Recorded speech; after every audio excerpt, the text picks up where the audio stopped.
This way? Okay, well, whatever. Let me know if you guys can hear me. I'm not sure if I can turn the chat on or not. I've got my phone set up down here. We'll see. We shall see. I don't know. I'm still trying to figure all this YouTube going live stuff out. So, okay, it looks like I'm kind of live now. Hey, Lisa D. All right, sorry, I'm not looking up here at you guys. Where is the camera on here? Over here? I had to change the orientation, so now I don't know which way to look. Because when I was filming on my phone in the thrift store, I had told it to turn it to the horizontal mode, and then it was obviously for like the first 10 or 15 minutes of the video not filming it correctly. So it was, I noticed a little while in telling me you're in the wrong position, and I had to go vertical, and I don't know why. I'm using my husband's iPad now, so I don't know, maybe that made a difference. I don't know. But I'm glad to see you here, Lisa. I've brought out a few extra just kind of tidbits of stuff that if we get a chance to look through, great. And if not, then so be it. But we're going to do a small unboxing. Oh, good. The sound and picture look good. Perfect. And I did figure out I had to go onto the desktop in order to turn it on to subscriber only mode. And so anybody who joins, I set it for subscribers for 1 month. So anybody that's been with me for less than a month, I apologize. I'm just trying to keep as much riffraff out of the chat as possible as far as trolls and things like that go. And I have no like moderators or anything. So I figured that would probably be the easiest way to do it. But hopefully we're good. We're going to start with a small unboxing. I absolutely horribly failed from last Saturday's unboxing on getting like any of that listed. We have had so much fun this past week. We had issues with a little flooding in the basement. We had my husband's car breakdown. I helped take care of my father. We went out to my aunt's house. It has been flipping nuts. So this week I'm dedicated, including the a few things we're gonna look at tonight. That I will get them all up and listed for you guys. Come hell or high water, I will get it done. So let's get started with the first thing. There's going to be just a little bit of paper rattling here for a second. I don't know that this box is too terribly old, but it looked interesting, so I went ahead and grabbed it. This piece here, I think these are from Savers, or not Savers, City Thrift. If I remember right, I think this is from City Thrift. And this is just a weird kind of acorn looking, I guess, jar. Almost kind of urn style, but he's got his little finial up here, and he's pretty overall in good condition. I thought there was a glazed chip on the lid, but really it's I don't even want to call it a glazed skip. It's still glazed over. It's just like the dark part didn't get on there, but that's okay. But I don't see any damage, chips, or cracks to it, so that's good. And same thing on here. I don't know how well y'all can see down in there, but just a cute jar. Cute little jar. So, and that is, what, terracotta? I don't think it's signed by anybody that I have seen anywhere, but definitely a cute piece. Resale value-wise on that, I have no idea. With pottery and stuff, I gotta, I'll take a picture of it, and then I'll look for more of them on eBay and see if I can find any others like it, if not the same exact one. And if I can't find the same exact one, I go with ones that look as similar to it as possible and kind of get an average of where they're at, along with what condition those are in also. This one here is a signed raku piece. It's a nice weighted piece, actually. What is it signed with? I honestly can't tell. It looks like Terra something. G-E-R looks like the last part on the name. But I think it's Terra something. But nonetheless, it's a really cool raku vase piece. And I don't think there were any chips or cracks or issues to it. It's got a teeny tiny flea bite. If I can get it to show it to you. Right up here. But outside of that, I mean, that's just impressive. And like I've told you guys before, raku is just a difficult art pottery to master. And so I have a lot of respect for folks that can do it because it's a very intensive firing process, and the glaze is ash based and stuff, and so there's no real guarantee on how it all will turn out and everything. And I think it takes an immense amount of talent to be able to do it and do it well. What's in this one? Where were all these from? Maybe some of these are Goodwill, because this one has a Goodwill sticker on it.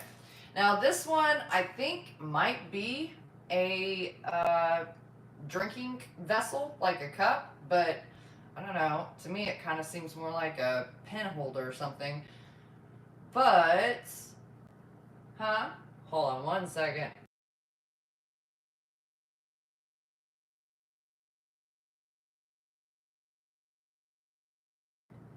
Okay. Theodore's dinner time will be coming up soon.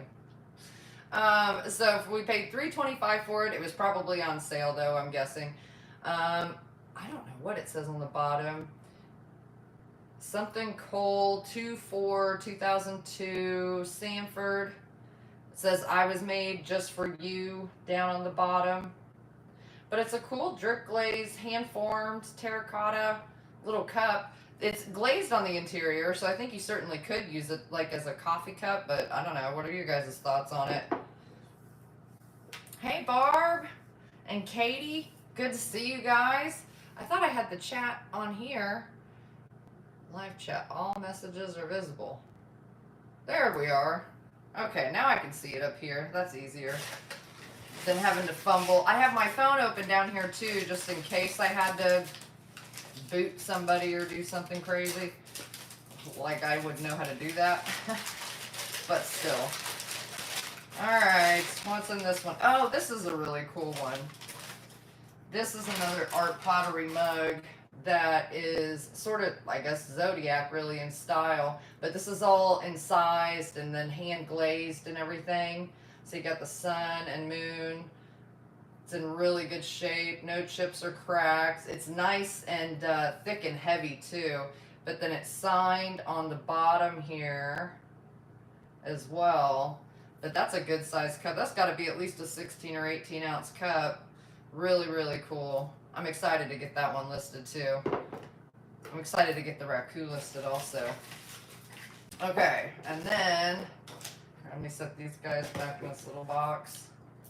And then this was a two-piece part. This was an art pottery, I don't know, what would you call it? Like technically a fairy lamp or a luminaire of some sort, I suppose. This should be the last of the paper ruffling, guys. I'm doing good, Katie. How are you guys doing? What was the signature on the bottom of the cup?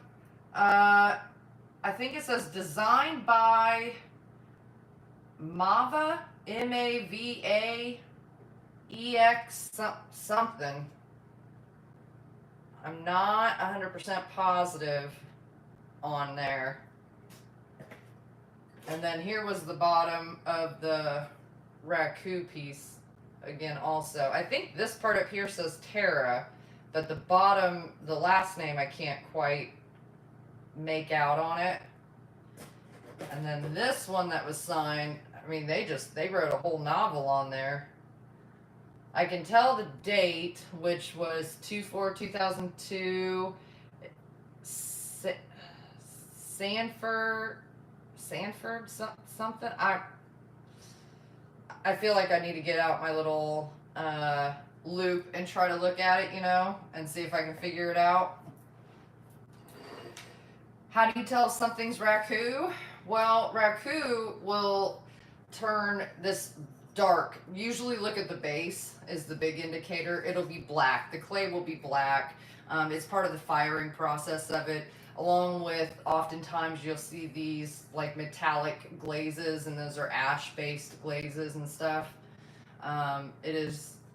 It's just a unique firing process that they do. And I think it's also the type of clay that they use as well. You guys correct me if I'm wrong, if anybody in the comments knows more. I think that's what it said was Mara. Oh, yeah, or Mava or Mara? You think it's Mara?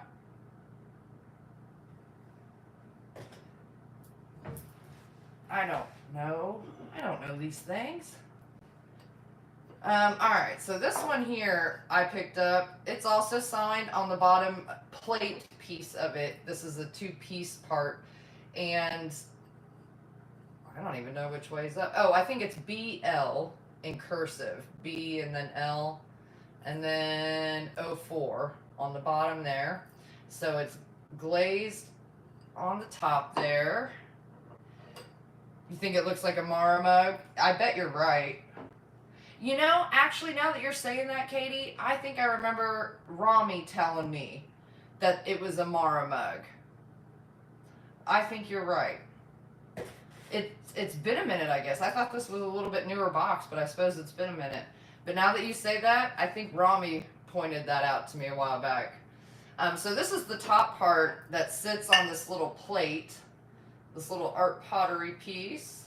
And I just thought it was cool because of this sort of, you know, incised or cut out nautical theme going on. And I loved the way they glazed it too. So then you set your little tea light in there, and obviously the light shines through. And I don't know, I already took the dang sticker off, but I want to say it was like a $3 or $4 thing that I had picked up. And I feel like I got this one over at the Olathe Goodwill. The Goodwills have been disappointing lately. Disappointing. The Bonner Springs Goodwill, when I went the other day and I was live with you guys, I felt like almost everything I picked up was $8.88. $8.88. I don't know who came up with that number. I don't know. I feel like the Bonner Springs Goodwill in general, maybe they have someone new pricing there. Maybe the district person came through and told them, hey, you guys need to start upping your price. I mean, everybody's upping their prices. Walmart's upping their prices, you know, so I suppose I should expect it, but all the resellers come across that, yeah. It's been, oh, darn it, already faded. It's been ages since you've been to Goodwill. Mostly go to Value Village. See, we don't have any Value Village. Like, in my area, within a 45-minute to an hour drive, we have primarily Goodwill. We have a few Savers. There's some Salvation Armies and some other like Catholic Church ran similar organizations. I can't think of the name of them. There's one or two that I don't go to very often because they're quite expensive. We have Major Thrift, and I don't think I've ever done a video over at Major Thrift, and I don't know that I ever will. When I very first started reselling, when I very first started picking stuff up in an effort to start reselling, I would go over to Major Thrift because it was, you know, it's like 10 or 15 minutes away from me. And I liked them. They were kind of high priced, but I could find some treasures there. That's where I found that plate at, actually, that I was talking about in my last video. That 1902 Meteor yacht plate. That's the thrift store I found that in. So I have found some good stuff in there, but they do tend to be overpriced. But what really got me about them was I had gotten to kind of know a few of the cashier gals that worked there for a while, and they had this like 2 big tables worth of all these brand new school supplies laid out for kids. But they must have been, I didn't really pay attention because that's not what I was there shopping for. They must have had them priced too high or something like that. They certainly weren't free, obviously. And they wound up with a whole lot left over. And so instead of themselves going and donating them just to a school or to a church or to a women's shelter or whatever, hand them out free at purchase, whatever. The girls were telling me that they were instructed to take all of that, put it in the dumpster, and then pour bleach and stuff and break it and all that kind. And I just don't like that kind of activity. I feel like, especially with brand new stuff that was donated, especially for things like children's school supplies, and that really bothered me. And so I've never taken you guys there. I haven't really been back there since then, and that's the dirt I have to dish on them. So we have a couple major thrifts in the area. What else? What else do we have? Oh, we have Red Racks, Savers. I think that's pretty much it. Other than Heart and Hand, which is, my favorite little thrift store over there in Belton. But I love what they do. And yes, sometimes, yes, I've seen some people say in the comments on my Heart and Hand videos that their prices seem a little bit high. They do discount though. Sometimes they'll start their stuff higher, but they typically will have their color tag. Well, every week they have their color tag sale, whatever color that is, where it's 50% off. And at the very least, with Heart and Hand, how do I say this without getting myself in trouble? With Heart and Hand, the proceeds literally are going to their food pantry, to their mobile food truck.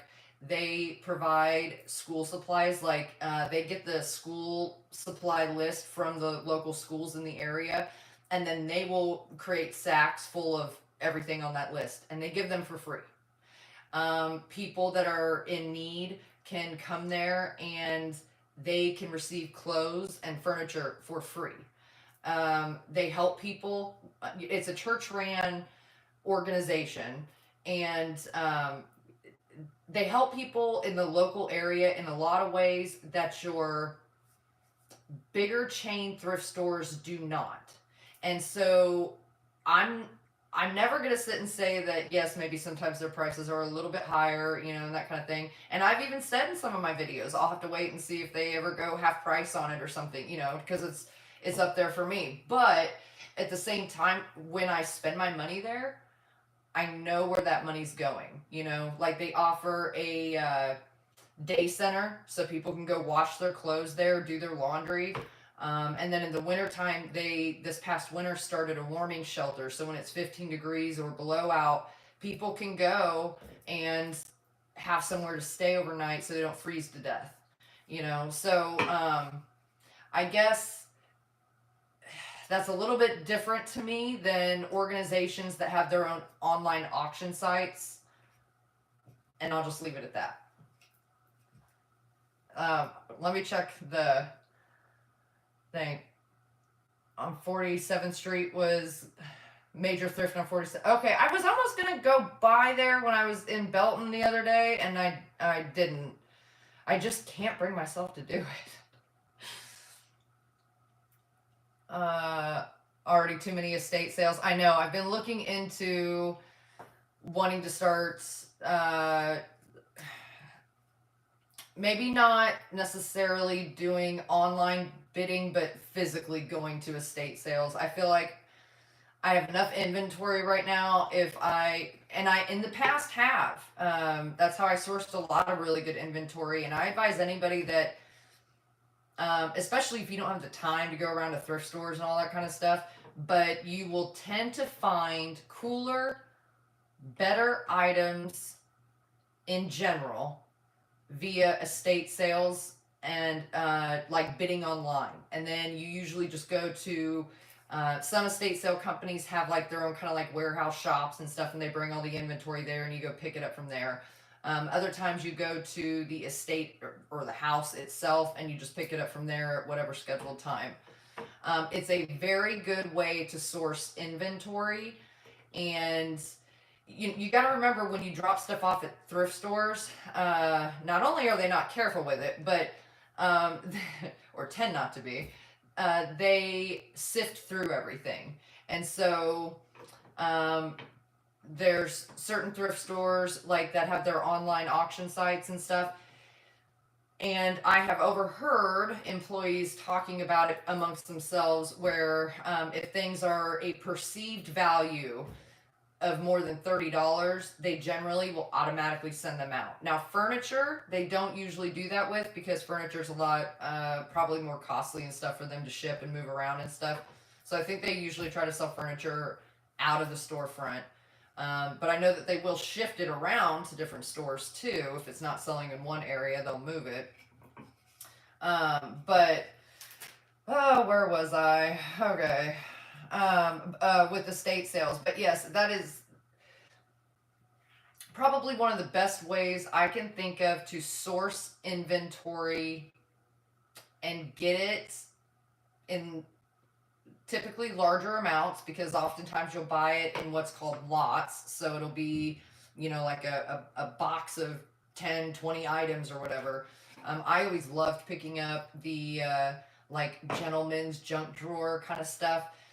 The things I have found in there have not only been hysterical, but sometimes some of the coolest things that I have found. But I'm also very nerdy with my history stuff. And I brought out a few things to kind of just show you that I don't know if I'll ever sell. I don't know. They're just, you'll see.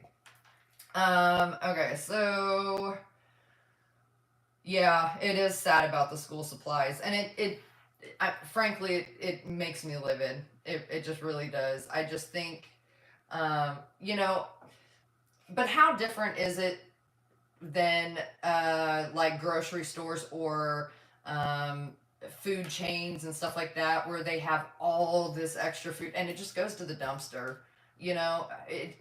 It's such a wasteful society, and yet we have so many people genuinely in need, and it just baffles me. I just don't get it. It will never make sense to me, and nobody will ever come up with a plausible reason for it to make sense to me. It won't. Let's see. Blessings Abound. Yes, that's one of the Catholic ones. I have gone to them for years. They've been around for years. I don't know how many different locations they have now. I want to say it's their one maybe off Metcalf that I've gone to most frequently, but they tend to be a little bit higher priced. It's been a very long time since I've been to that one, though. I think I'd have to go back and reassess it and see how things are. But the last time I was there, which was a long time ago, they were a bit overpriced. Salvation Army has lost their mind. I'm just going to tell you now. I have a video it was my one that just came out. I couldn't believe it. I'm like, holy moly. Let's see. Perfect charity store. Probably you're talking to Pamela, talking about Heart and Hand. Yeah. I mean, that's why they're my favorite one, to be honest. And Nancy is the manager over there, and I've gotten to know her pretty well. And we were actually, not this last time I was there, but the time before that, we were talking about prices and thrift store prices, and she's no fool, and she understands that economy wise and stuff. She's trying to find that balance where things like clothes over at Heart and Hand, their prices, as far as I know, haven't changed like at all, and that's probably the thrift store that you will find the cheapest clothing outside of like Goodwill on their 75% off days, that kind of thing. But they have, women's pants are like $5.95 over there. And when I go over to Savers, they're 15 and up. They're usually 30 and up, really. I mean, for a pair of used pants. And that, like, I don't know, I can't make sense of that. So they're really good with that. They're really good with the necessity items specifically. But when you're looking more at like the things I buy for resale, like different types of knickknacks and art pottery and stuff like that, they do tend to price those a little more reasonable. Still, certainly, in my opinion, nowhere near what they would sell for online. And remember, like I said, they do mark stuff down, but at least you can like physically see where the profits go to versus and I just can't say that really about others. I see signs posted in other thrift stores, this is where your money's going and stuff, but I don't see the impact in my local community. Maybe I'm just blind. I don't know.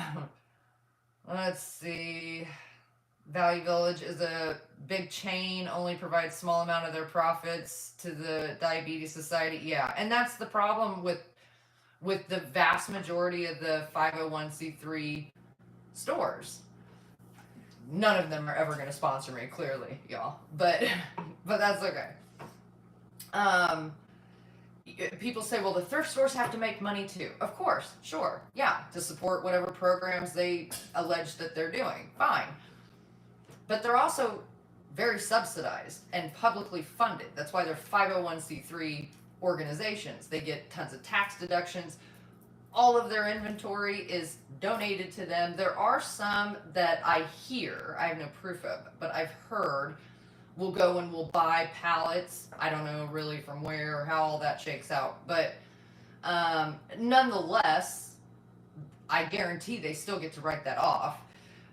So their expenditures are very different than, for example, like myself, who has to buy all their inventory, buy all their supplies, pay for all their, you know what I mean? Like that's very different. And people sometimes have a hard time understanding that difference, I don't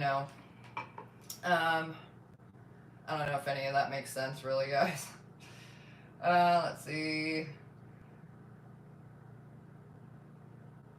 Pam, I know we just had a new thrift store open and they couldn't even define where they benefit. Yeah. And that's my thing. It's like, I'm all for it when it's legit, but when the CEO is flying in a private jet and is a multi-billionaire but barely pays the employees minimum wage, there's something off there. And that's certainly not just a thrift store problem. I think that's kind of to some degree an across the board problem. But there's something off about that to me. And I don't know. I guess I'll leave it at that. I'm probably going to get myself in enough trouble, and I'm trying not to. So YouTube can be a little bit of a picky platform. So this guy I was going to show you guys last time, he is goofy. I imagine he's out of the 70s. No, he's 87 actually. Let's see, that's at Rosemary. $5.25.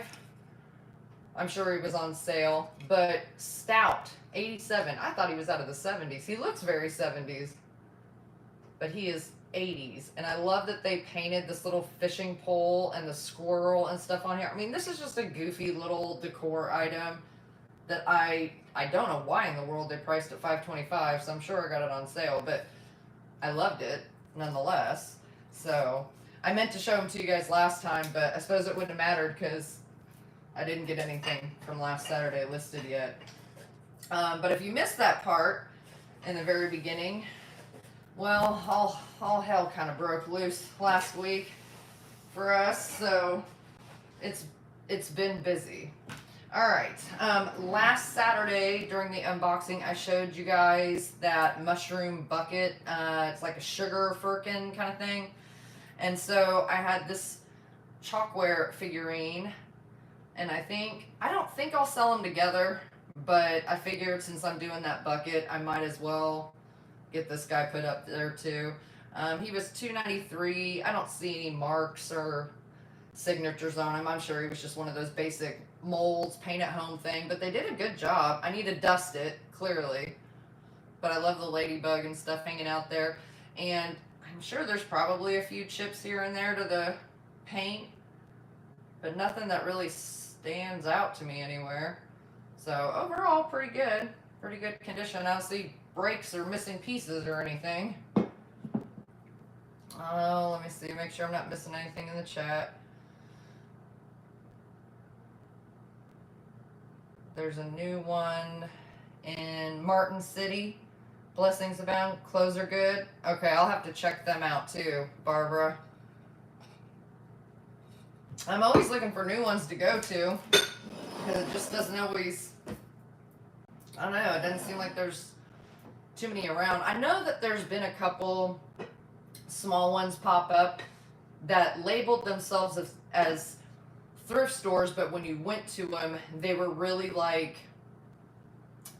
boutiques. I can't even say consignment store. They were definitely listed as thrift stores, which, yeah, whatever. But you showed up and that's not what it was. This little dish here I had picked up over at Heart and Hand, and it is by Hull, number 158, USA on the base there. I loved the colors of it. I do kind of wish I had taken the tape off of it while I was in the store. I think it was like $5.98, and then I think I got it half off, so it's not a big deal.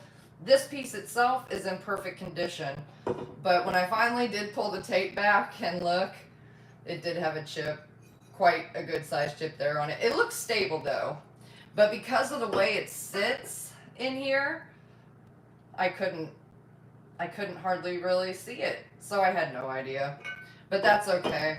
It's still a cute piece, and you know, when I list it, of course, I'll account for the damage on it. I honestly don't know what that particular piece sells for. You probably, if the lid was missing, most people probably would assume it was just a pedestal planter. So, but I think I'll still sell it with the lid and then go from there.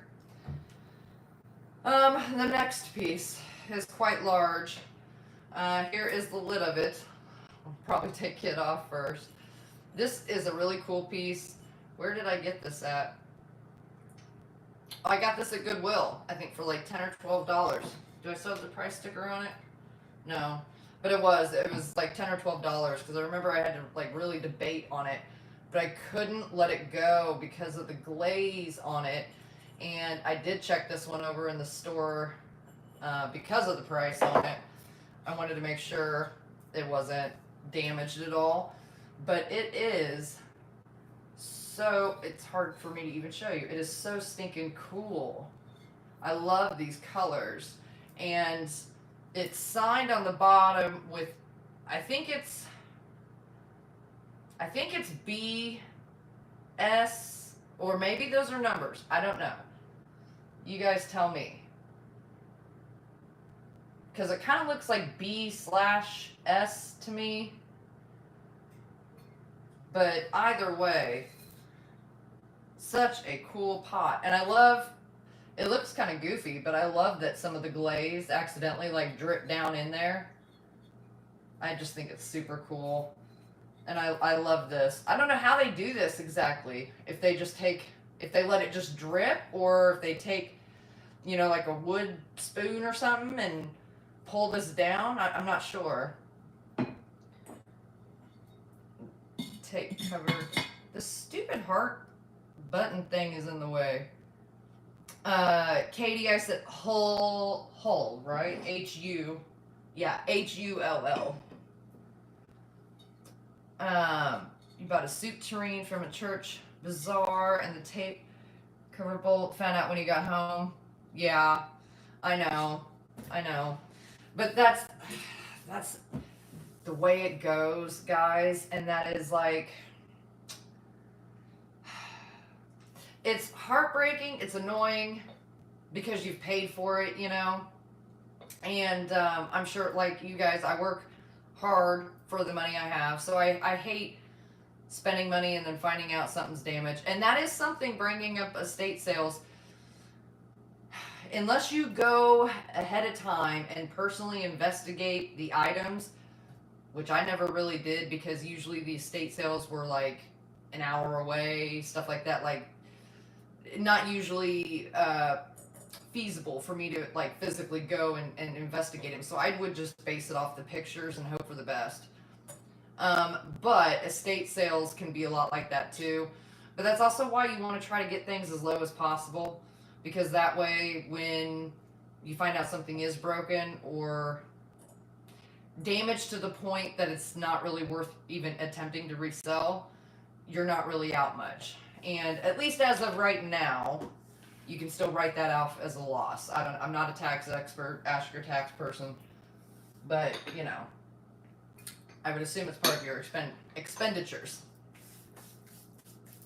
Alright, so then this piece I also got from Heart and Hand, and I'm not trying to dog Heart and Hand, I do love them, but it is still gorgeous, but I did find a flaw with it when I took the tape off. Now they had $19.95 on it, but it was a pink tag, and I remember it was half off, so you know, for roughly $10 I spent on it. But it still had the lid. A lot of times the lids are missing on these. A lot of times the gold is like completely gone. This has just ever so slight wear to it. Was it the lid that had the, yeah, right here on the underside of the lid had just this, I'd say it's a chip. I can't really call it a flea bite. It's not sharp at all or anything. Like I could run my tongue over it and be fine. Nonetheless, it's there. So, but that is the only damage I have found on this piece. This is Franciscan Tiffin glass, I think, and the design up here is Rambler Rose. And actually, replacements.com, I mean, they do a really good job with a lot of patterns. I have sent them a couple things that they had to send me back a message saying they had no clue, which I found hysterical. But I kind of don't blame them, because one of them was, at least in appearance, very antique oriental style, and it was unmarked and stuff like that. I'll have to find it and show it to you guys sometime. But I certainly couldn't figure it out. I thought, well, if anybody can, replacements can. And so I sent them a photo and stuff of it, and like a week later they sent me back an email saying, yeah, you're out of luck, kind of thing. And I'm like, okay, I get it. Okay, the other thing, I think this is the last unboxing piece, and then the other stuff is just fun stuff I pulled out to kind of show you guys and go over. This is that Kroc ice bucket, which I'm gonna be honest, I think this is the first one I've ever seen in real life, which is crazy. And I actually love the scene on it. It says Kroc down there, and it's in like brand new darn near condition. I think I found maybe just some ever so slight wear pieces to the metal, and heck, I don't know, that might even buff out. But even to the handle, just ever so slight wear. I mean, it's just, wow. The interior of it, normally you expect it to be all stained and everything. Like, I'm not even going to have to take barkeeper's friend to this. It was in great condition. I don't know what year this was produced. Let's see. And of course they put the Goodwill sticker over top of that, but that looks like the standard Kroc gold sticker that you'll find on the back of the trays and stuff. And when Goodwill or other thrift stores do these kinds of things, what I have found is using my heat gun that I've shown you guys in my video before, and just kind of having it on the low setting. And it does take a little bit of time and patience and everything, because especially when you're talking sticker over sticker, I don't want to remove, if at all possible, that Kroc sticker. I would prefer to preserve that. It says unique ice bucket, Kroc ice, and that's like all I can really read on it. So what I do is I just like, I'll have my heat gun like right here, and then I'll be holding this piece way up here above it and letting the heat just kind of ever so slightly saturate it. And then I'll have my, usually like my oven scraping tool, and I'll just kind of just barely take to the edges. And once it heats up a little bit, it usually comes off pretty easy. It won't always turn out great. I've had times where, despite my best efforts, it didn't work. But generally, I have found that to be the best method to get stickers off of stickers. I don't know why they do that. It's one of those things. It's a pet peeve of mine. I could complain about it probably for longer than necessary. I know, Lisa, it looks completely unused, which is like baffling to me. There's no wear to the design. And what did I pay for it? We just looked at that sticker a dozen times. $6.25, and I don't know if I paid the full $6.25 or if it was on sale. All I know is I saw that bucket and I knew I was getting it. Okay, so I wanted to answer a few questions, and I took screenshots of them. Oh, hold on one second.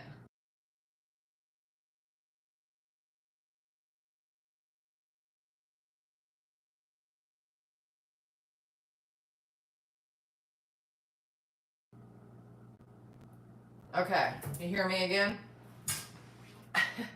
Hopefully. All right, so I took screenshots of it. Somebody had recently asked, who was it? Connie Sachs 3529 asked if I have a store or do I sell all the dishes online? Postage must be crazy high. Postage is freaking crazy high. Sadly, I have nothing to do with that, but I used to have an antique booth, and if you scroll way back, I was shocked. I realized the other day that I have somewhere either just at or right over 300 videos on my YouTube channel, which I don't know how I accumulated so many so quickly, but there they are. So if you scroll way back to roughly, I think, about a year ago, I think it was still kind of winter time or fall, and I had made a video about closing my antique booth. I had it open for like a year and a half or 2 years, and now my antique booth, while I loved the antique shop, it is a really cool shop and everything, and it sits off, I think it's Old 56 Highway. It's called a Place in Time Antique. So if you're ever out in the South of Lake, the area, definitely swing in and check it out. But I don't think they get a lot of traffic over there, and there's just not a whole lot of other stuff around it. Like there's a liquor store. I think there's a Mexican restaurant across the highway, and like that's kind of it, you know, for right in that area. There are some additional antique shops on down the road, but I don't think that they got a ton of traffic there for one. And I kind of put the theory to the test. You know, like I'd walk around and look at other people's booths and stuff because I was new to doing it, you know, and I'm like, well, does all my stuff just suck? Is that why I can't sell anything out of my booth and everything? And I'm walking around and I'm like, well, I don't want to say most. There was a lot of booths in there that were like shabby chic, newer stuff. There were, for the most part, literal antique and vintage items or booths in there and stuff, but they would have similar things to mine, and for the most part, most of them were all priced far higher than mine. I kept my booth at 15% off the entire time. Like, I just didn't and couldn't understand why. I think there was maybe 2 months out of the whole time I had my booth open that I actually made a profit. And by profit, I mean like $50 or less. And the rest of the time, every month, I was just paying them to store my stuff there. And so I finally said, why am I paying to store stuff here? It just didn't make sense. And so I decided to close my booth. I've thought about opening another one, but where I live at, I'm far enough south from any of the antique stores that get enough traffic that would, in my opinion, make it worth it to try to open another booth. And then most of those stores, if not all of them, have long waiting lists as well. Let me see. Let me try to open the chat on here again. Okay, cool. You can't hear me. Okay. So yes, I sell everything online. Postage can be expensive. This is me personally. I'm not speaking for any other sellers, and everybody who sells or runs a business does it all different, all on their own, you know, whatever. For me, currently, I'm able to get quite a bit of my packing supply material for free. And that's due to like my mom's job. They get a lot of inventory and stuff in that comes with packing, and they throw it away. So why throw it? It's like air pillows and packing paper and stuff. And so they let her take the trash home. I'm sure they're happy for it. Probably reduces their bill. Who knows? So I'm able to do that. But other stuff like I used to get boxers for free when I used to ship primarily using USPS priority mail, but then they changed all that up, and so USPS Ground Advantage became considerably cheaper and was essentially the same service. And so I switched over so that that's my primary shipping method. But when you go into my eBay specifically, there should be multiple options in there, and if not, message me and I'm happy. Usually when I go in to print the shipping label, I can select USPS, FedEx, UPS. I think those are the three ones, and then select whichever one makes sense cost wise and stuff, because especially on your larger items, your bigger box items, those with USPS, it is astronomical to ship. When you have a box that is beyond that 1 cubic foot in girth, basically, they just, I don't know, they don't like it, so they charge a lot. But then you go to UPS or FedEx, and the cost will be drastically different. So yes, I do ship everything. The buyer, I have it set up so that the buyer pays for shipping, but they are literally just paying for whatever the cost of whatever the postal service delivery person place is charging. I supply everything else, the box, the materials. I buy the tape, I buy my bubble wrap and tissue paper and thank you notes and printing paper and ink and all the various things that you don't even think of that go into having to run, shipping things. So hopefully that answers that. But yes, I agree. Postage is ridiculous, and I frankly don't. I'm lying. I do have an idea as to why it's ridiculously high, but I think that that's probably kind of a somewhat obvious answer and has nothing to do with sellers. So don't hate on sellers for whatever USPS and stuff is charging. Hopefully, most people, I would like to think, most sellers do everything in their power to not add extra cost onto the buyer. I don't personally charge shipping and handling or charge extra for supplies. I feel like shipping costs enough, and I buy stuff too, so I get it. I don't want to pay $5 or $10 extra to cover shipping supplies. I try to make it as cheap as possible for the buyer, is my point, I suppose. So then a few days ago, after I'd gone live over at Bonner Springs Goodwill, and I had found that cool wicker picnic basket, and it still had the whole place setting. It was like yellow plastic dishware and stuff in there. And Levada Pertalin, I hope I'm saying that right, said, guess who took her granddaughter to the Bonner Springs Goodwill this morning and is having a picnic this afternoon with our new picnic basket. She was so happy I didn't take it, and she went over the next morning and it was still there, so they were able to pick it up. So they packed themselves a blanket and they went and had I hope, very fun afternoon doing a picnic. And I'm so glad. And I know sometimes you guys see me and you're like, why do you leave that? Why do you leave that? And it's like, well, there's always so many different factors going on in my head about it. And there's sometimes I know I need to get it, I have to get it, and I do. But then there's other times I know things have value, and sometimes in my cart review at the end of my video and stuff, where I'll even tell you guys, and I'll put up comps to be like, it's not that the value isn't potentially there for this item, it's just look at everything else we're getting. And in my head, I'm racking up the total of what is going to be charged when I get up front. And while I would love to sit and tell you guys that I am filthy rich, that is not the case. And so, you know, I kind of look at it like this, where um, even if I don't get it, there's lots of people out there that resell. Is everybody an honest person, a good person, whatever? No, of course not. And frankly, I don't care. It's none of my business.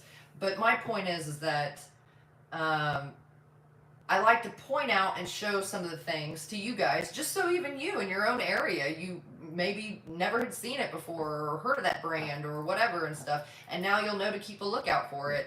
But also for the people in my local market, like in this case, where she was able to run over and get that picnic basket for, I think they had like $9.99 or something like that on it. And it was a good size one, like I was saying in that video. Like, this, I don't even know if this is, you could consider this carry-on luggage, you know, if you were to fly with it. It was good size, and I think she said something about packing a blanket and everything in it. And so, you know, they had $10 on it and stuff, and that's not bad, but it allows some folks to be able to go over and pick that stuff up, you know, and or the furniture. That's part of the reason why I show you guys the furniture and show you the prices on it and stuff too, because there are some people in the local area that have booths, or sell out of some other storefront or whatever, or heck, there's some people that sell furniture and stuff online. I personally sometimes will pick up pieces of furniture, and I've learned a lot by just picking up old chairs, old that were once like just beautiful handmade chairs and stuff, but they're basically kind of trashed now. Not to the point that you can't fix them, but it would be very tedious and time consuming. But those are fun projects for me, and I've learned a lot doing that. And so I think sometimes finding things sitting on the curb or at the Goodwill or whatever, you know. Anyway, I just try to point out some of those things to you guys so that my local folks know where to go get it. Okay, and then Barb 6363, you had asked, how do you track your inventory and how do you keep track of your items once you list them? You're wanting to start doing a little bit of reselling and wondering if you're spending too much time logging and assigning a number to each item, etc., etc. I probably could come up with a better system, but I'm going to be honest, I don't really have much of one. Once it's listed, I can go and pull it up in my eBay and or Niknax just by searching for it. So I kind of do it that way. I would say the other thing I have is I just handmade myself some sheets, and where, you know, it's like the item description, any marks that are on it, the dimensions, the weight, and then I really could get rid of this column because I don't really use it, because pretty much everything I list goes on both eBay and Niknax, so it doesn't really matter. But, you know, it gives the basics of the item. And so then, like, when I'm prepping all my stuff, that's what I do. I'm sitting here or standing at the kitchen island, and I'm cleaning my stuff up, and I'm writing all this stuff out, and then I take everything downstairs to where my photo table is, and I take photos of everything, and then I go and finally sit down, and I have my whole booklet, usually 2 or 3 pages worth, filled out, and my pictures, and I can just sit there with a show on in the background and you know, do my listings and stuff. But I do keep these. I have a whole binder full of them, and so if I ever do need to go back and reference something, if I forgot to put a weight in or something like that, and I'm too lazy to go get the item and reweigh it, I'll try and see if I can find it on the paper before I go dig it out. But basically, once my items are listed, they go upstairs into my reselling room, and that's where, you know, I box and ship things out of. But that's where everything kind of goes to live, to hopefully remain safe until it eventually sells. I have a bunch of shelves. I used to keep all of this primarily downstairs in our basement, but I just don't want to anymore, because it's far more tedious for me to go. We kind of have like sort of a split level house, you know, like, so our main levels are like kitchen and dining and living room, and then you go up a small set of stairs and there's bedrooms, and you can go down a small set of stairs to the garage and then down yet another small set of stairs to the basement.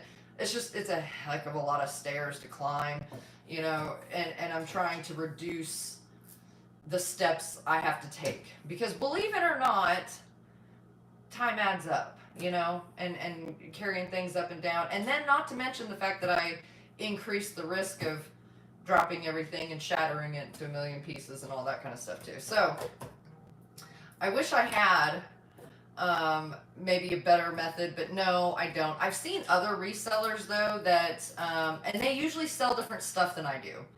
And so maybe that's part of the reason why I do things the way I do also, is a lot of the stuff that I sell is breakable.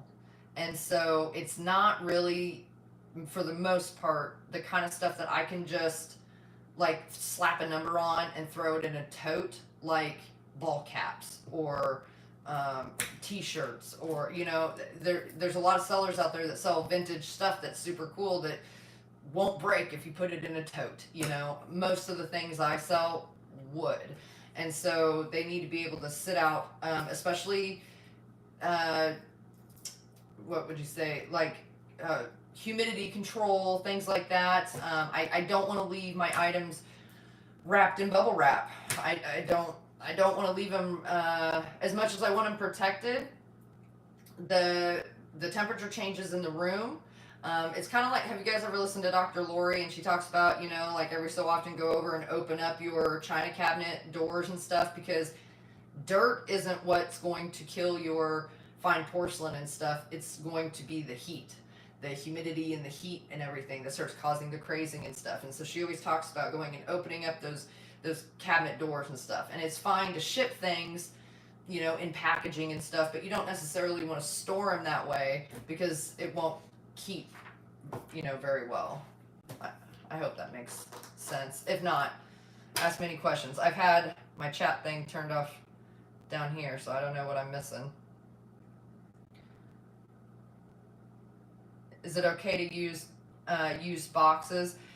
Barbara, I do, but the thing with used boxes,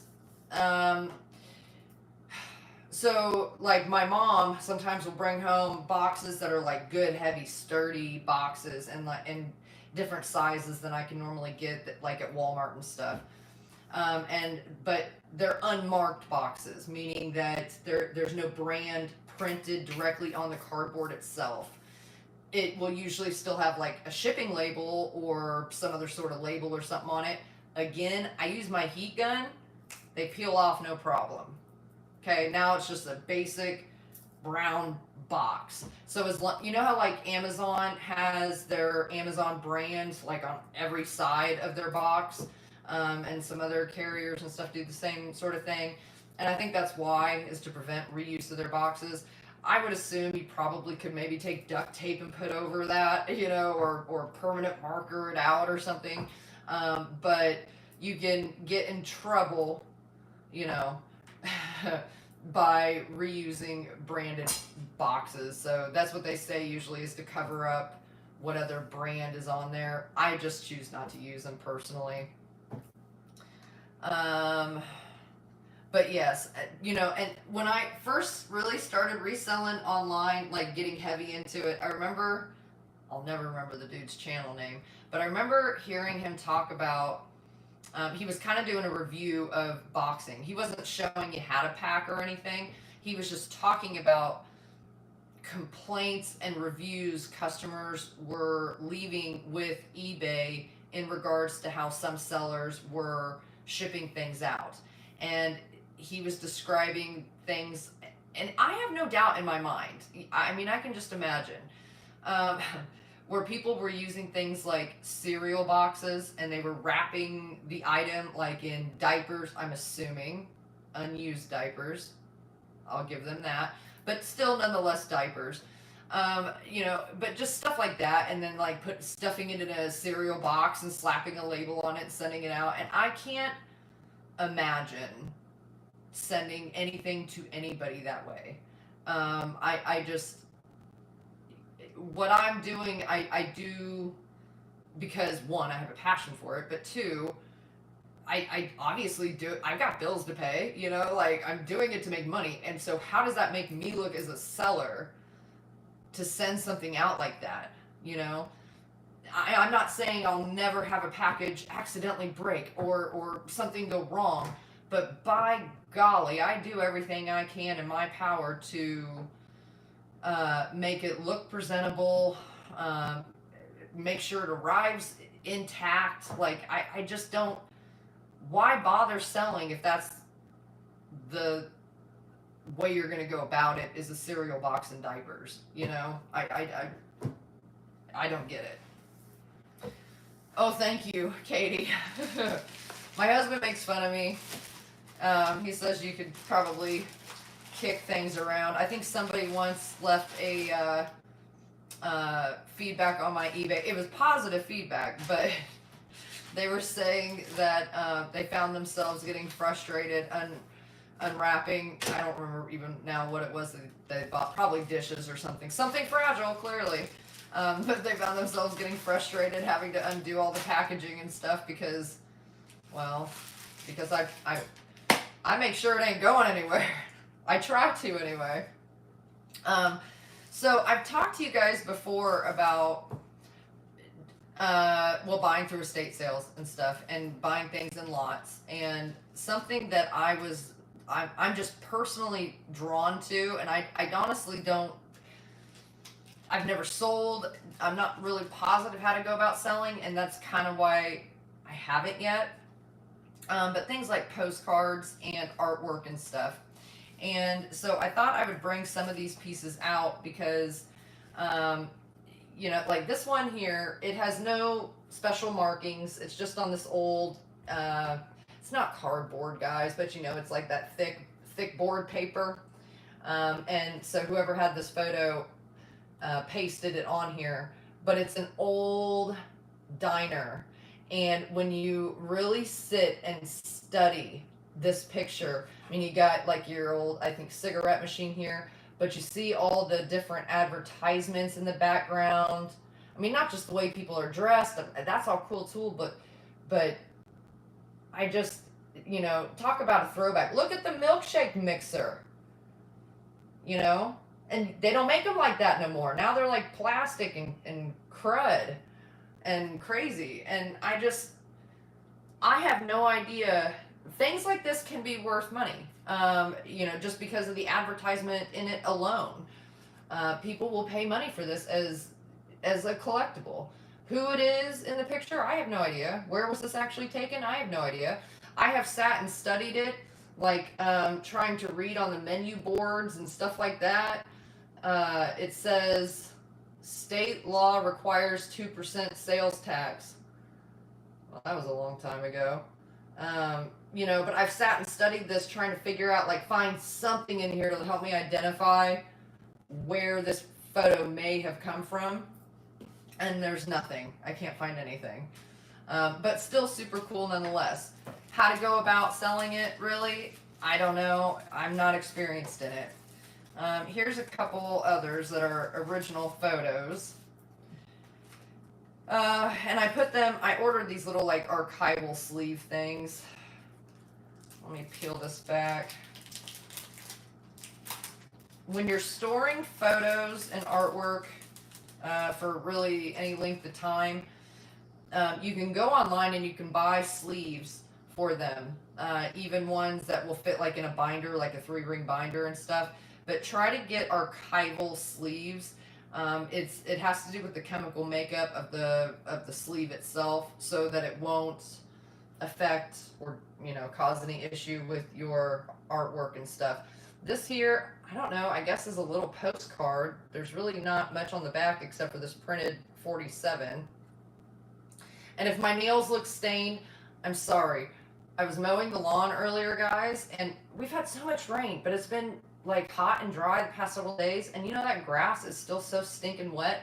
I kept having to stop the mower and like pull the grass out from underneath it because the blades would stop. Like, that's how bad it was. And so my hands were like stained green by the end of it. It was ridiculous. But I love these old world building photos. They're just I don't know. I don't even know if this one's still standing. And then usually, even if they are, they've had so much remodeling done to them at this point that a lot of times you'd hardly recognize it.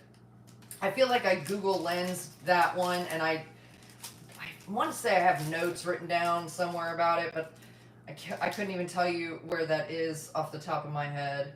And the other thing about these old world buildings is you will, around the world, you will find similar style buildings. And there's a reason for that, a very good reason for that, and a very good channel that talks about that, that this guy has no clue who I am, has never heard of me. I am not sponsored by him. We do not work together. He has no clue who I am. But his name is John Levy. I think it's Jonlevi. And he does an impeccable job just kind of gandering through a lot of the old world buildings and such like that. So if you ever want to go check him out, that's his YouTube channel. I think it's just his name, John Levy. Very, very interesting. But here is another photo. I personally do not know who any of these gentlemen are. This is not a family photo, although I do have similar ones, like with my grandfather in it. But I think those are all at my mom's now. I put them in a photo album book for her, so I'll have to go steal it back from her and then show you guys. But here's some dudes just kind of hanging out, drinking, well, whatever they're drinking. And I love the wallpaper in the background on there too. It's hysterical. And then on the back, you can see additional prints, maybe, what does it say? Secured at Fry Mueller Photographs, Kodiak, Alaska. Refer to negative number 800. So I don't know if you want to go order more. Maybe they'll still do it. I don't know. But I can't bring myself, when I find these kinds of items, usually mixed in with estate sale lots, I can't just throw them away. People often say, well, how does that happen? How did, it's like a family heirloom. This type of photograph is irreplaceable, How does that happen? Well, because people pass away, families branch out. There's 1,000,001 reasons as to how those kinds of things happen. This here is one that I don't think probably realistically, condition-wise, carries much value. But I found this I won't even bother taking it out of the sleeve. I found this in an antique store. Nuremberg. This is 1896, Nuremberg. And I have taken my loupe to this and looked in the windows and stuff like that, and it is hysterical to see. And then you go and you try to find this building and stuff in present day, and I don't remember if this one was still standing. Black, white, chromo, litho, Nuremberg, Toblerhaus. Yeah, it just says 1896. I can't remember if I ever found that this one was still standing or not. I want to say these gates and stuff are still here, but they look a little bit different. But like the old paved roads and stuff. And you got to remember, this is going to be prior to the bombing in Germany. And we don't need to go into all that controversy, but a lot of areas in Germany were, a lot of this beautiful old world architecture and stuff was absolutely destroyed. Throughout Europe as well, but certainly specific targets in Germany. And it's unfortunate that we lost a lot of that history. The building didn't do anything wrong. So these other pieces are little hand-drawn paintings and pictures and whatnot. This one here, I think I can take this one out. It's kind of on a little sleeve. On the bottom, it says 18. Oh, good golly. Hold on. Let me grab my loop. Folks writing so dang small. I think it's 1841. Yeah, 1841. I can't make out what the name is, however, but nevertheless, 1841. Someone drew this, and then even the paper that it's they glued it or whatever onto, you can tell that older paper, kind of more linen style paper. And what that would resell for, I have no clue. I have no clue. Who wants a picture of a duck? I mean, it's definitely a collector item, but these are some of the pieces that, um, you know, they come in the estate sale lots, and I just can't. I can't look at some of this stuff and just say, "Oh well, I'll throw it away." Oh, I think this one was the same artist because the name looks the same. Ali Beast maybe, and I think it also says 1841. And this one here is like a hand drawn piece. I mean, clearly this person had great talent, you know. But I've thought several times to myself, like, just put some of this stuff up for auction, you know, and just let it go and stuff. And that's probably eventually what I'll wind up doing. I'm honestly not terribly worried with making millions of dollars on this. I don't know or think that they really carry that kind of value. But, I do think that they are really cool, and they are certainly irreplaceable. This one here, I don't think was signed anywhere, but I think I got it with these same other pieces.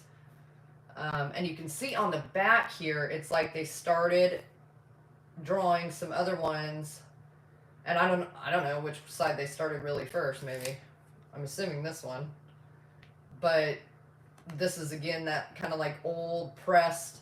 What is that paper called? I can't think of it. I have it in one of my collector's books. It talks about the different types of paper because throughout time they changed, you know, like what's in the paper, and so that's one way you can kind of date artwork. But just really neat and clearly talented. This is another one that was, I believe, yeah, completely hand. I think they sketched it and then they painted it, but it looks like something straight out of a magazine. But they never signed it or anything. And I don't know. I just think these things are cool. It's not something I can go on Amazon and find. You know, it's not something I can run down the street to Walmart and just go get. Which is part of what I think makes it so incredibly unique. Papyrus, yeah, papyrus is, yeah, that's one word for it. They had other stuff too. I'll have to dig it out. Oh, I was gonna try to find some of those stamp books, you know, with the green value stamps and stuff back from rationing. And I know I had some, and I cannot find where in the heck they're at. Vellum, too. Yeah. See, they used all different kinds of stuff over time. Let's see. Okay, I think this originally probably was framed on this, and then they didn't include the frame. It says 6.5 by 4.5 right there, and that's not my writing, so I don't know. But this, did it have anything on the back? No, there was nothing on the back. But this looked like it's painted. It is signed, but I don't think I was ever able to make out the signature down here. I don't know. It's very Army-esque, but just really cool. And I don't know. And the signature's down here. I don't know if any of you guys are able to make that out. Like, I can read cursive fine, but even when I write my own name in cursive, I can't read it, so, you know, I get it.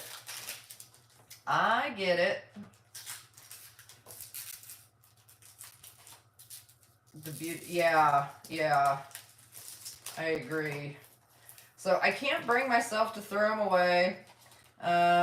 They just kind of stay stashed in a box. But I have a couple other cool things to show you guys. Yeah, a lot of people do decorate with old pictures and art and stuff, and that's what I was thinking too. And so that's why I was kind of like, oh, okay, well, maybe I'll just do put them up in a multi-day auction and stuff. But I'm not gonna lie, guys, and I don't want to discourage people from doing auctions, whether it's live sale or multi-day auction or whatever. I don't want to discourage anybody. There's lots of people who do it, and they do wonderful at it. For some reason, for myself, I don't. I have yet to have a, especially with like multi-day auctions, I have yet to really find that the time I put into putting it all together paid off. Not just, oh, did I make tons of money and stuff. I just mean you're still putting in your personal time, and time is something you can't get back ever. Nobody can really pay for your time. So that's kind of when I'm thinking about stuff, a decision that I try to weigh out too, even when it comes to like right now doing live sales and stuff on Niknax and stuff, I really enjoy doing live sales on Niknax, and I encourage people to try it. I think it's a lot of fun. But for me to have my items like pre-listed and all that stuff, I do them I put in the listing like I do anything. And I put time into my listings to try to make sure that they're as robust as I possibly can make them, with as much information as I can possibly think to put in it. And of course, please always message me if you still have any questions and stuff, but I try to make it where within the item description specifically, I give you not just all the measurements and stuff, but sometimes I try to include like additional history on it, production dates, just all kinds of stuff, as well as condition details and all that. So it's a lot of time and effort.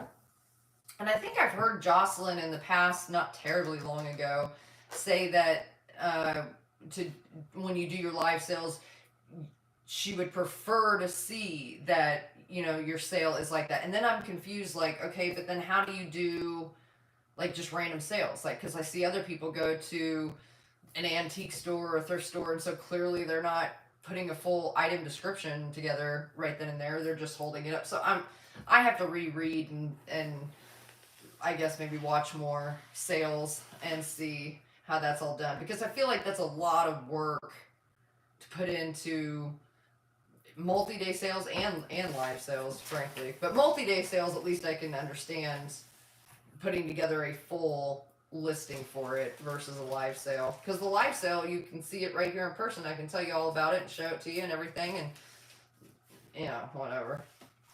I don't know. I showed these in a video a while back where I showed some of my other grandfather stuff, but my grandfather managed the Coca-Cola plant in Manhattan, Kansas for many, many years following World War II, and that's where he retired from. So I do have some old photos of some of the like display pieces and stuff that they had. Little black and white printouts that I hang on to. And look at the old produce sitting out. And I think that's a repeat of that one. Yeah. I have 2 copies of each. So I thought I'd show you guys those real quick. Let me see what else was in here. Oh. I've never, I don't think, shown any of these. And then we'll leave it. Maybe I'll just show you one. And then we'll leave it be, so that we still have more mystery to come later in the future. Something else I like to get through estate sales is old tintypes and stuff. And I'm going to try to get it where there's no glare. I'm going to try to pull up the website again, and I'll try to give you guys that, of where I found there's some dude that spent an immense amount of time researching all these different designs and stuff to help you date them based on the frame alone. But this one here is metal. Where's my magnet?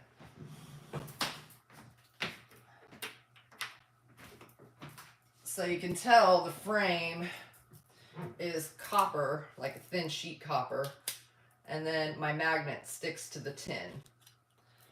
So just a very stout young gentleman in some little photo booth. He did a very good job combing his hair. I must give him that. But I just absolutely love it. Okay, hold on. I gotta show you one more. Just one more, and then we'll go. I gotta find it though. I keep all these in little bags too to keep them protected. Well, okay, she's one of them. All right, so then you have these old cases, and they're made like kind of out of pressed paper. A lot of times they'll have leather bounding on them. You can see this one's got a little damage here, but just very mid 1800s, you know. On the side there, it's got a little latch hook that hooks in there, but you open it up, and normally over here there would be either paper or some sort of velvet. Sometimes in the velvet there would be impressed with like whoever made the box or who the photographer is or whatever, their studio. But here's another one with the gal with her hair oh so nicely done.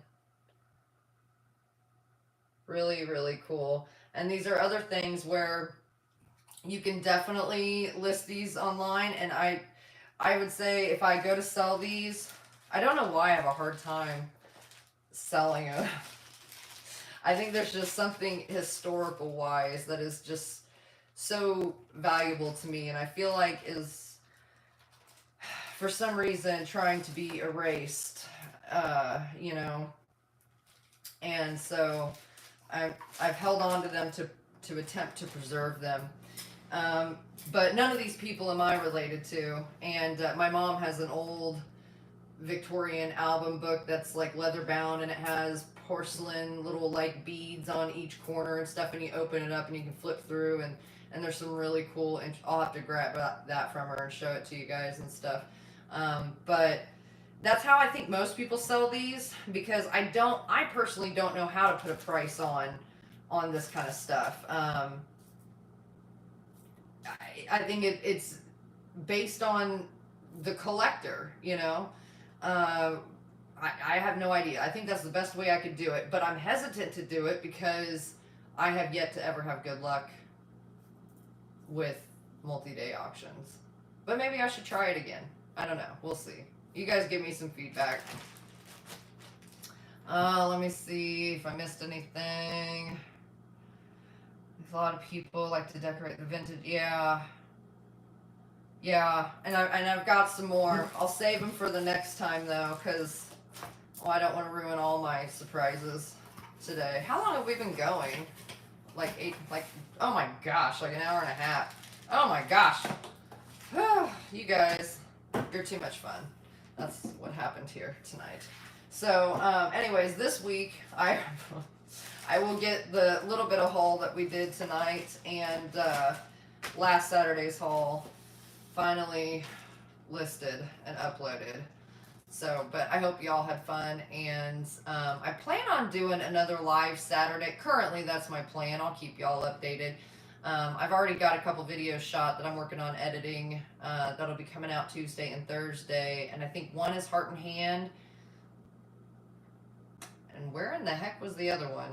Goodwill, I think. I think it was the Overland Park Goodwill. And so, yeah, little bit of excitement out of there, but I don't know. We'll see. Right now, I plan on doing next week's Saturday live. We'll see. I'll keep you updated.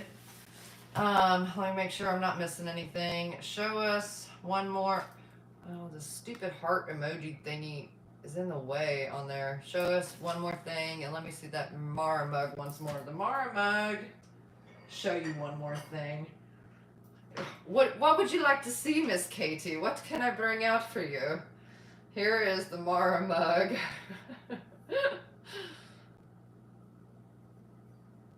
And there was her signature. There we go. Right side up. As far as I can tell, it's all in really good shape. It's a nice, solid, heavy mug. don't know what else I have to show you. And then I'll be forced to make sure I get it listed by Saturday, Katie. Let me see. Here, we're not going to look too much into these, but because there's like we'd be here all flipping night. So, but let me move this stuff out of the way real quick. So another sick addiction that I have, which apparently turns out to be quite a few, is flipping postcards, man. So all these, you can't see it, all these postcards I've gone through, and they're all in their like little archival sleeves and stuff, and then I've taken and organized them, and they're all organized into their little open doggy bags and stuff. There's some crazy ones in here, like this one here is Gold Prince Mine, Animas Forks, Silverton, Colorado.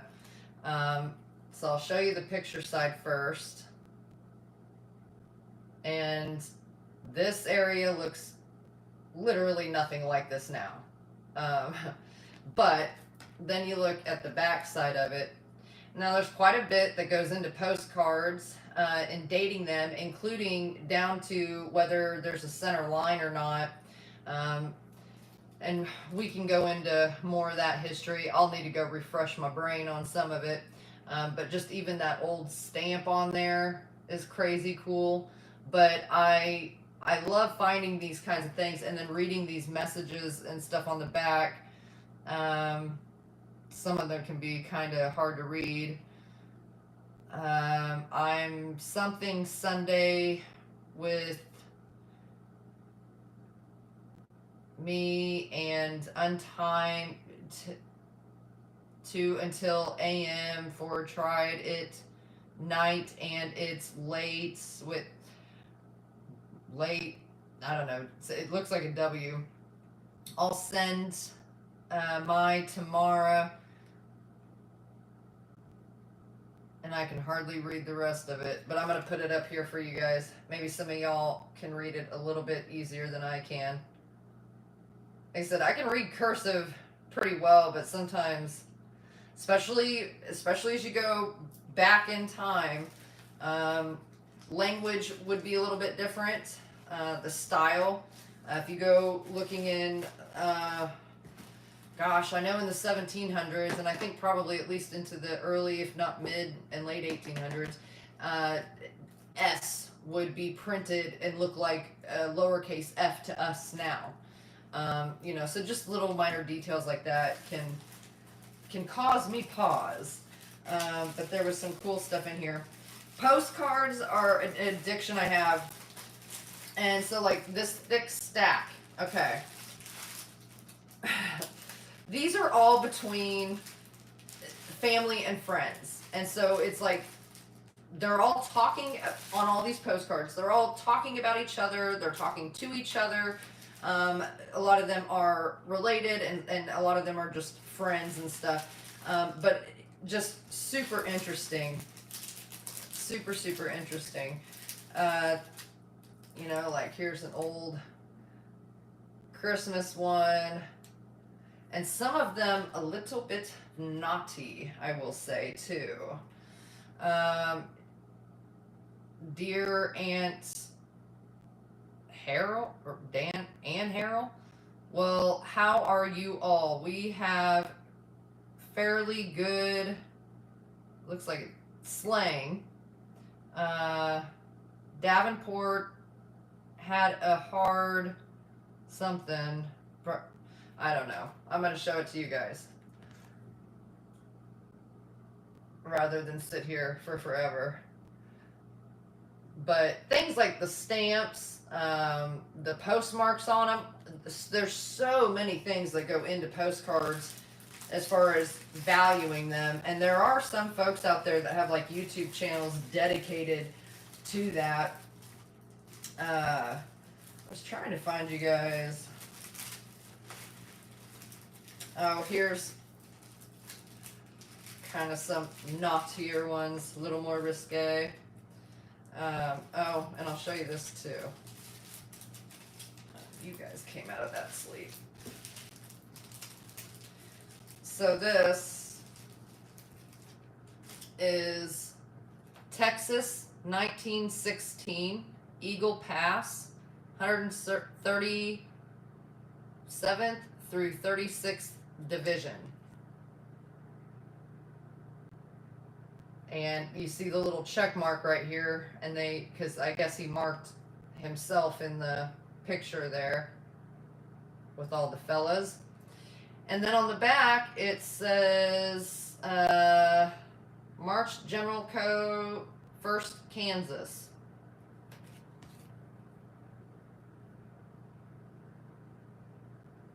But you see what I mean by kind of irreplaceable. And so I put them together by like family relation and stuff. You know, here's a postcard. Naughty, naughty. What's it say? Won't you be my affinity? Which I personally find these to be hysterical. This one says not able to get around. Photo only, copyright 1909 by the Rotograph.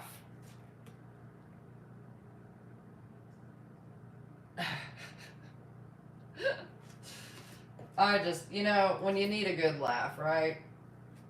This one here is actually an advertisement for Pete's Invisible Eye. It's in the triangle. So, and then you read on the back of it here, indispensable to every dress, Pete's patent invisible eye. Take the place of silk loops and make a flat seam. Sew the eye at each of the 3 ends of the triangle and it will always stay in place on the garment and will not slip or turn over. They cost 5 cents originally. Pete Brothers in Philadelphia.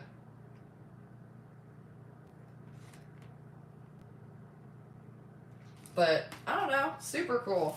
Alright, let me look at the chat and see. Show us one more thing. A vase. You want to see a vase? Oh, golly. Alright. Let me stick these guys back in here. One more vase, huh? I don't know. I don't want to dig for a vase. I'll tell you what, I know I have been meaning to get this one back here listed. Let me see if I can get to it. That will be the trick. Oh my God. It weighs a lot. Okay. Let me cover this thing back up.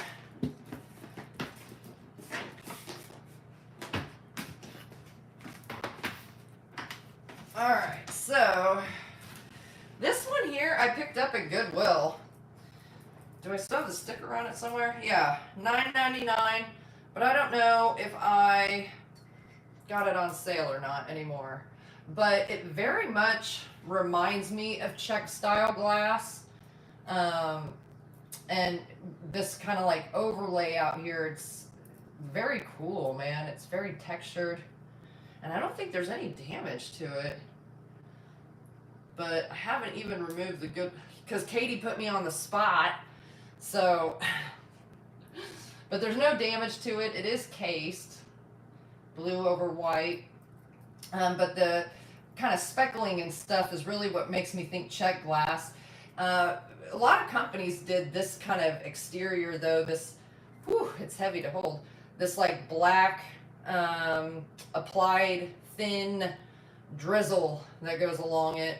A lot of companies did that. There's old school Fenton that did that too. I don't think this is Fenton at all, but a lot of companies have done that. But I would say this kind of spatter glass on the inside of there makes me think check. Whether it actually is or not, I don't know. I haven't investigated it at all. But there's the base. The Goodwill sticker's still in the way. It could be a made in China piece for all I know. What I do know is it's flippin' beautiful. And now because of Katie, I'll have to get it listed by next Saturday. Which is good, because I've been staring at that one, wondering to myself why I have not yet done it. So thank you, Katie. I will get it listed. But do y'all have any questions or anything? If you see me looking down, I'm just trying to watch the chat. Otherwise, gosh, we started at 6:30. It's 8:04. You guys keeping me all night. We're gonna have to pour late night cocktails or something. Well, I don't even drink, but you know, in theory, we'll pour late night cocktails. Do I get boxes from eBay? I do not. I have never personally gotten boxes or any supplies from eBay. I'm not sure if they still do that thing. They used to like give like a seller credits, and I honestly can't tell you anything about it. I never utilized any portion of it. Like tape, you know, like because eBay would want you to more or less send your stuff out with their brand, you know, on it, with eBay's specific brand on it, which is totally fine. I get it. You know, you bought an item off of eBay. I understand.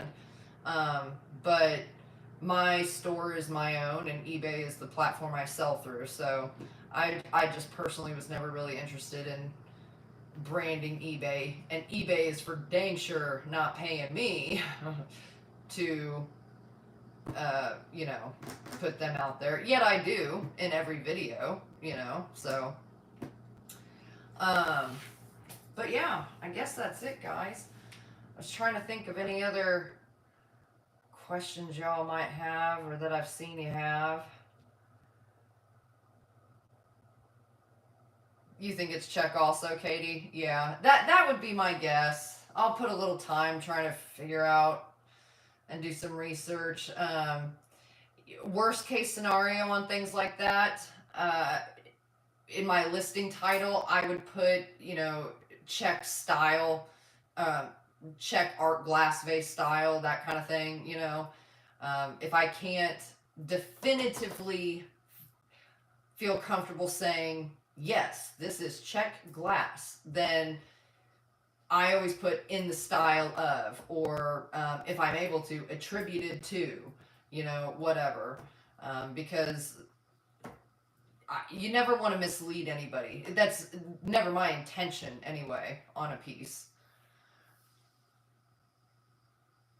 You're not a PhD. Yeah, me either. I'm an expert of nothing. I will never claim to be an expert in anything at all. I do a lot of reading, but I'm no expert. Yeah, the drizzled glass. Yeah, for sure. All right, guys. Well, I will get going. Clearly, I have plenty to do.